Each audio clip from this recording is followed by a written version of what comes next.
A mansão em um condomínio fechado de São Paulo era um monumento ao silêncio. Suas paredes de vidro e pisos de mármore gelado refletiam a luz fria de uma tarde nublada, mas não guardavam nenhum calor. Cada objeto de design, cada linha reta da arquitetura moderna parecia gritar riqueza e bom gosto, mas a casa era habitada por um vazio profundo, uma tristeza silenciosa que se instalara desde a morte da matriarca, há quase um ano.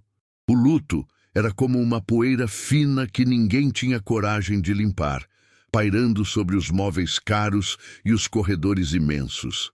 Era um lugar onde o dinheiro tinha construído um palácio, mas onde a alma de um lar havia se perdido, deixando para trás apenas o eco de uma família quebrada, um pai e um filho navegando em um oceano de opulência e solidão.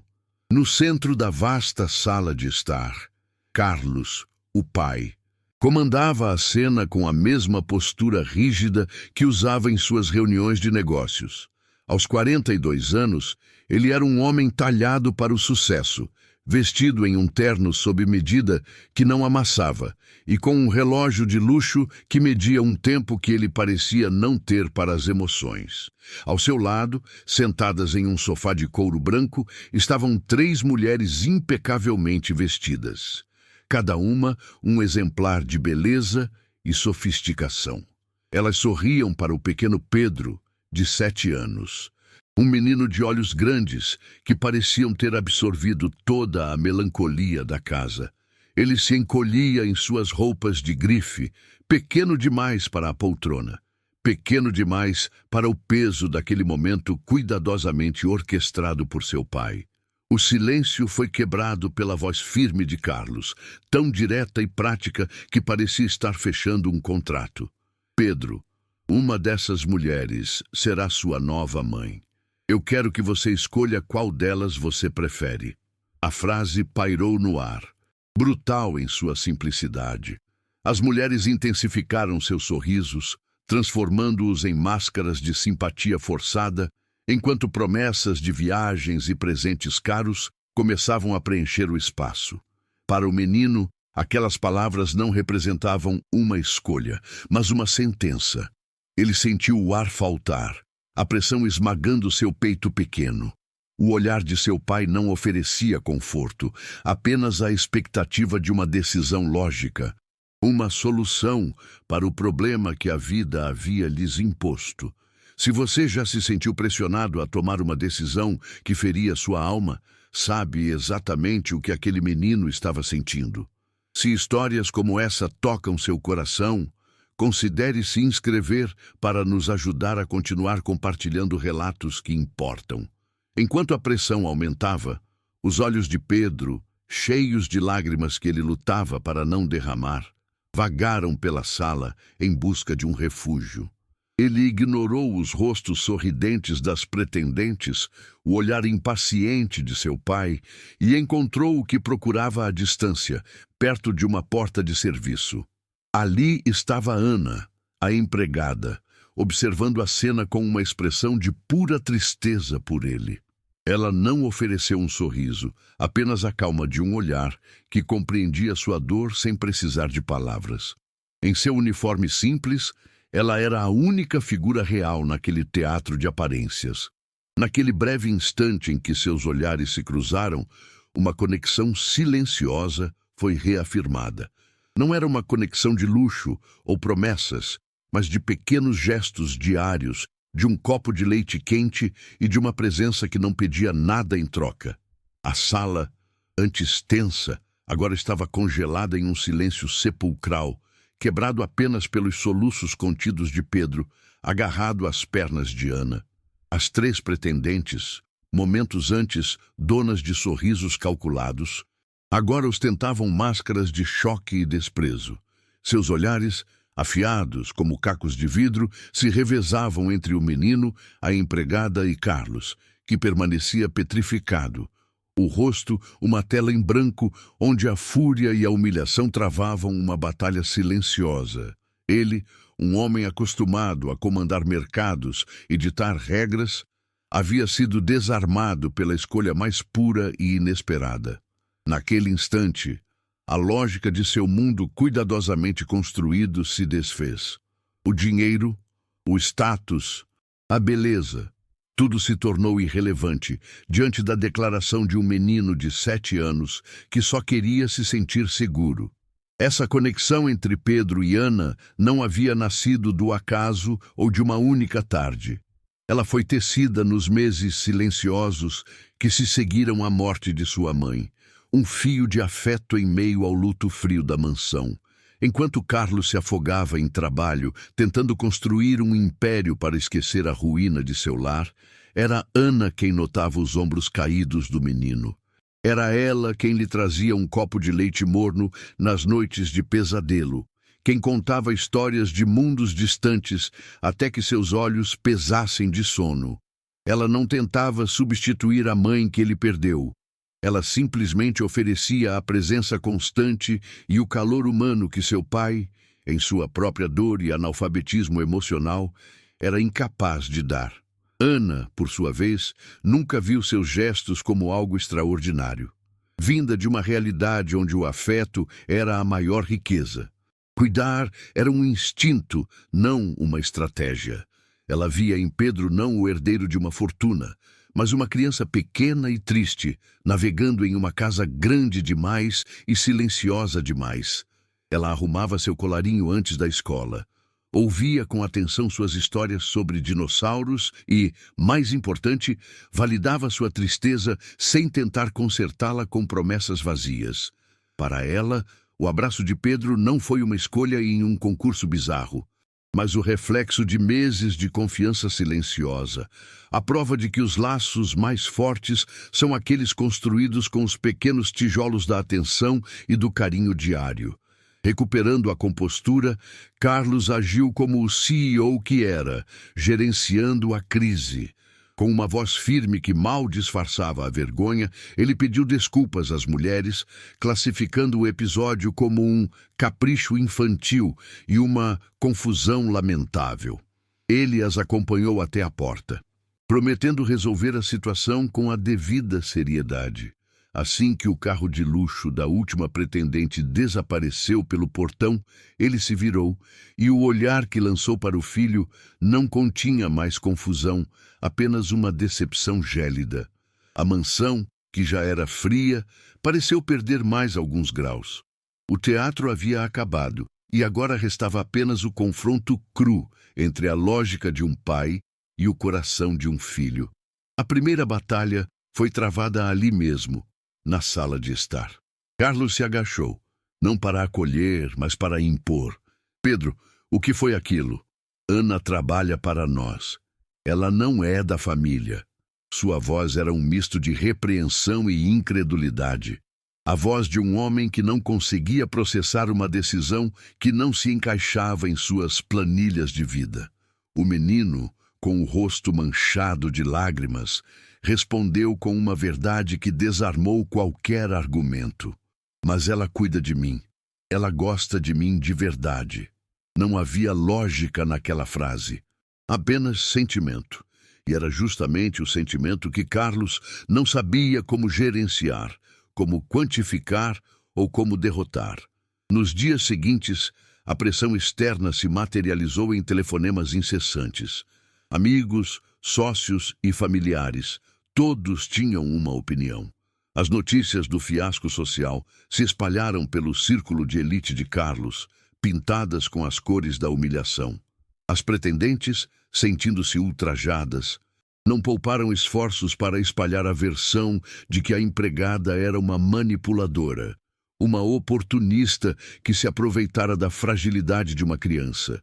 Cada ligação reforçava o medo mais profundo de Carlos, o de parecer fraco, de ter perdido o controle de sua própria casa, de sua própria vida.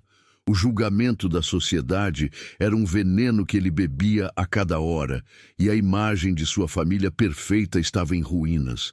Encurralado entre a dor silenciosa do filho e o barulho ensurdecedor do mundo exterior, Carlos tomou a decisão que sua lógica empresarial ditava como a única solução viável: cortar o problema pela raiz. Ele chamou Ana a seu escritório, um cômodo tão impessoal quanto uma sala de reuniões. Sem conseguir encará-la nos olhos, ele proferiu as palavras ensaiadas, falando sobre mudanças necessárias e o bem-estar de Pedro. Ele lhe estendeu um envelope com uma quantia generosa, tratando a demissão como uma transação, uma forma de limpar sua consciência com dinheiro. É difícil ver alguém, cego pelo medo do que os outros vão pensar, tomar uma decisão que quebra o próprio coração e o de quem mais ama. Se você também acredita na força das escolhas certas, mesmo quando são as mais difíceis, inscreva-se no canal para apoiar nosso trabalho. Ana recebeu a notícia com uma dignidade que o deixou ainda mais desconfortável. Não houve lágrimas, nem súplicas. Apenas uma tristeza profunda em seu olhar, uma dor que não era por si mesma, mas por Pedro. Ela aceitou a decisão sem questionar, mas fez um único pedido, com a voz suave, porém firme. Senhor Carlos, por favor, me deixe ao menos me despedir dele, explicar que não o estou abandonando. Mas Carlos, em seu pânico para apagar o que considerava um erro, foi irredutível. Ele queria um corte limpo, cirúrgico, acreditando que a ausência súbita forçaria o menino a esquecer. Ana apenas assentiu, recolheu seus poucos pertences e deixou a mansão em silêncio, levando consigo o último resquício de calor daquele lugar. Quando Pedro acordou na manhã seguinte e não encontrou Ana, o mundo dele desmoronou. Ele a procurou em todos os cantos, seu chamado Ana, ecoando pelos corredores vazios e retornando como uma confirmação de sua ausência. A percepção de que ela havia partido sem um adeus foi uma ferida mais profunda do que a própria ausência. Para uma criança, o inexplicado é sinônimo de abandono. O silêncio que se instalou em Pedro não era mais de tristeza, mas de uma desolação absoluta. Ele se fechou em uma concha, e nem mesmo a voz de seu pai conseguia penetrar a barreira de dor que ele havia erguido ao seu redor. Os dias que se seguiram foram os mais longos da vida de Carlos. Pedro parou de comer, recusando seus pratos favoritos. Parou de falar, respondendo a todas as perguntas com um silêncio pesado e acusador. Os brinquedos caros, os videogames de última geração, as promessas de viagens, nada funcionava. Carlos tentava preencher o vazio com objetos, mas o vazio era da alma. O menino se tornou uma pequena sombra que vagava pela casa, seus olhos grandes e antes expressivos agora opacos, fixos em um ponto distante que só ele podia ver. A casa, antes apenas silenciosa, agora era habitada por um luto ativo. Uma dor palpável que sufocava a ambos. Carlos passava as noites em claro, andando de um lado para o outro na sala gigantesca, o reflexo de um homem derrotado nos vidros escuros. Pela primeira vez, seu poder e seu dinheiro eram inúteis. Ele, que comandava milhares de pessoas e negociava milhões, não conseguia alcançar o próprio filho, a poucos metros de distância.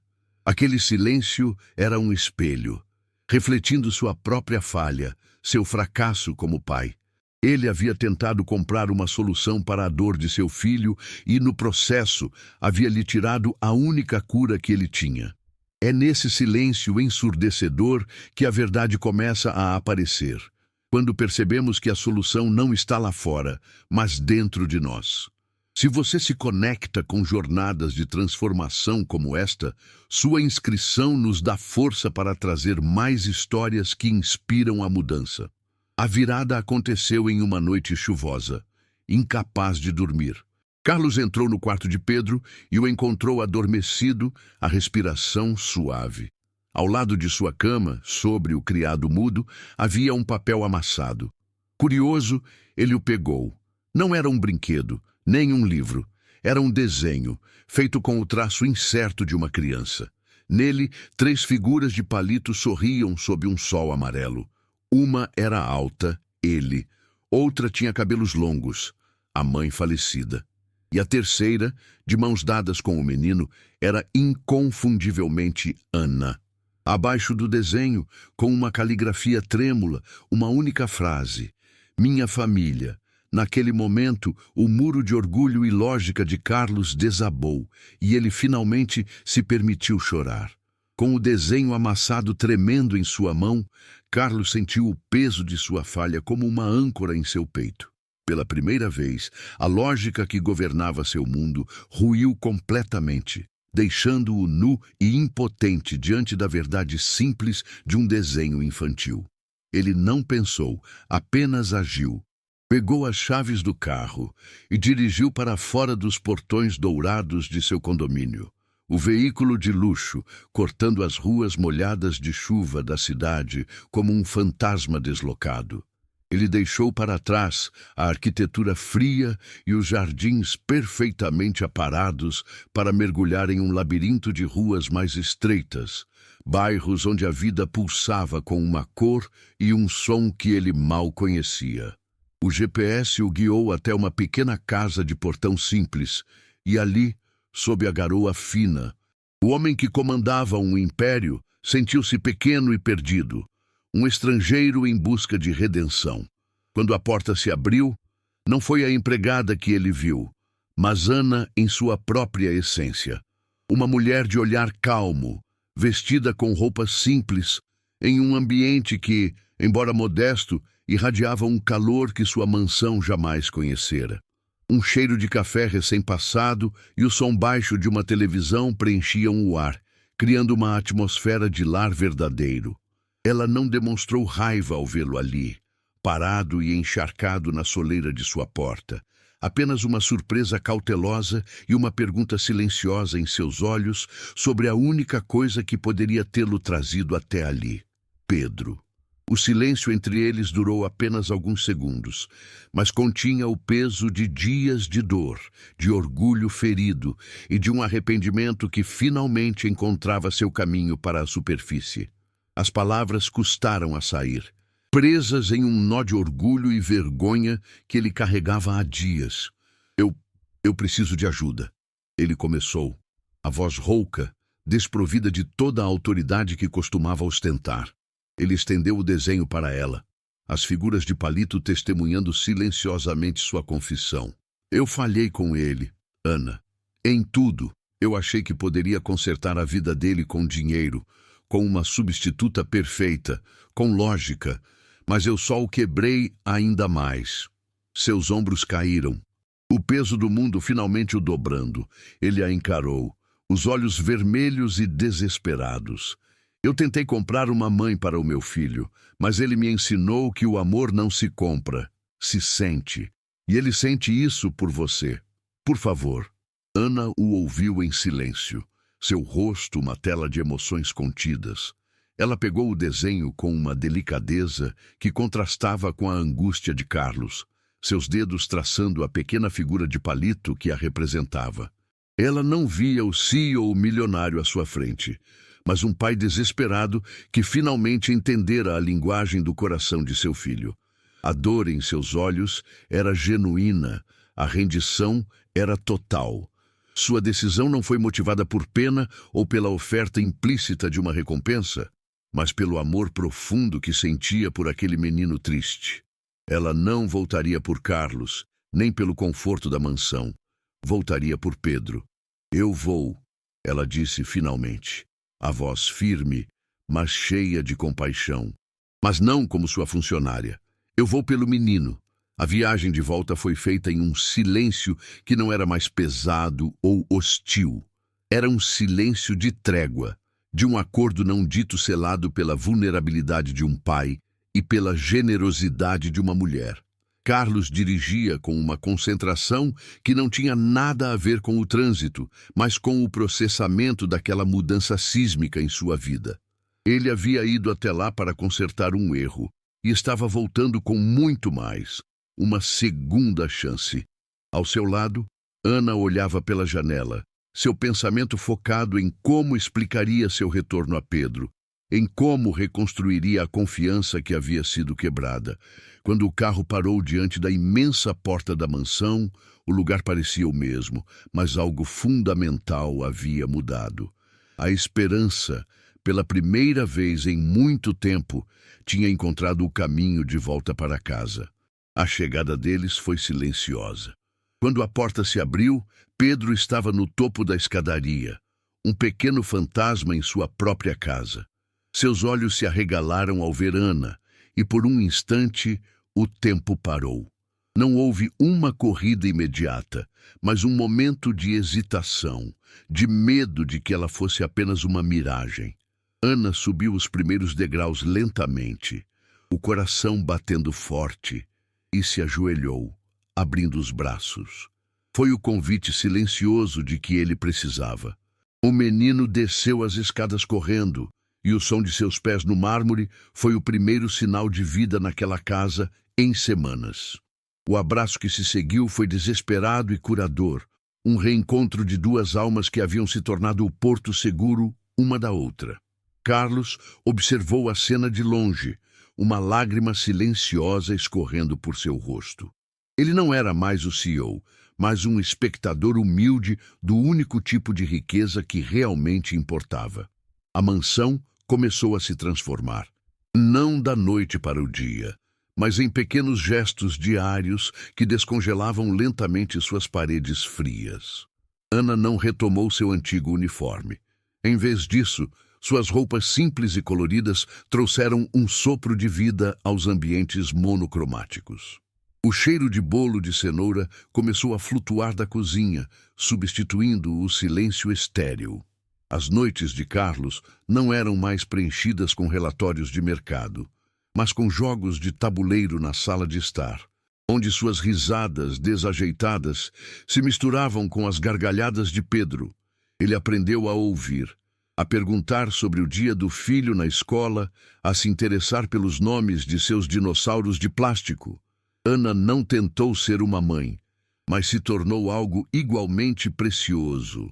O coração que ensinou um pai e um filho a se reconectarem, a formarem, a partir de suas ruínas, uma nova e improvável família. 2 anos depois, a cena era irreconhecível.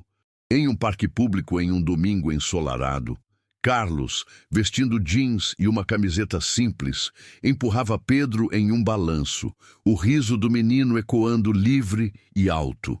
Ana estava sentada em um banco próximo, lendo um livro, seu sorriso sereno refletindo a paz que eles haviam construído juntos. A mudança em Carlos não foi apenas interna, inspirado por sua jornada. Ele usou sua influência e recursos para criar uma fundação dedicada a apoiar crianças em situação de vulnerabilidade emocional, oferecendo-lhes o tipo de suporte que ele quase negara ao próprio filho. Ele havia aprendido da maneira mais difícil que o verdadeiro legado não estava nos edifícios que construía ou nos negócios que fechava, mas nos laços humanos que ele era capaz de nutrir e proteger, transformando sua dor pessoal em um propósito maior que tocava inúmeras outras vidas. Enquanto Carlos e Ana conversavam, Pedro desceu do balanço e notou um menino menor, sentado sozinho em um canto, visivelmente triste. Sem hesitar, ele caminhou até lá, sentou-se ao lado dele e, com a mesma simplicidade com que Ana um dia lhe ofereceu um copo de leite, ele lhe estendeu seu pequeno boneco de super-herói. Foi um gesto pequeno, mas que continha um universo de empatia. Naquele momento, o ciclo de cuidado se completou.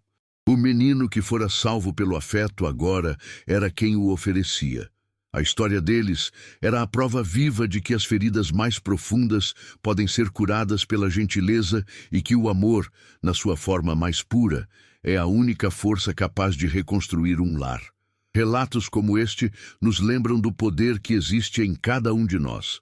Se você também acredita na força transformadora do afeto, sua inscrição nos ajuda a continuar compartilhando mensagens que importam.